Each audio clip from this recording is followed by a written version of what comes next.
देखंतु आज मो सबु चैनल माध्यम कही रखुछु आसंता वर्ष ठारू बरगड़ धनुयात्रा रे मो कंस अभिनय करिबा पई स्वहस्तर विरति नौछि।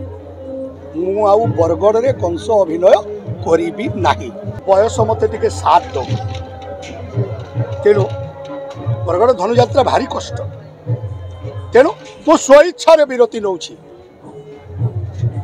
ए जो कहल बरगड़ धनुयात्रा संपर्क रहिबो कि नाही, मु जड़े कलाकार बरगड़ धनुयात्रा रे मोर निश्चय संपर्क रहिबो। जदि धनुयात्रा कमिटी बरगड़ अंचलवासी मते सुजोग दियंती ताहेले मो जो गुरु माने अछंती धनुयात्रा को जो डायरेक्शन करूछंती तांको संगरे मते जदि रखंती मु जो पिला माने धनुयात्रा रे अभिनय करिवे जो कलाकार माने अभिनय करिवे मु तांको प्रांजल भाव रे शिक्षादान करिवे जदि समस्तंग मो प्रति कृपा दृष्टि पड़े।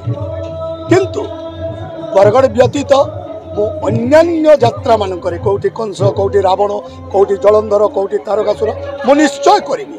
कला छाड़ी मु बंची पारिबी नाही, किंतु बरगड़ धनुयात्रा मते जदि सुजोग मिले मु निश्चय किछि शिक्षादान करिबी।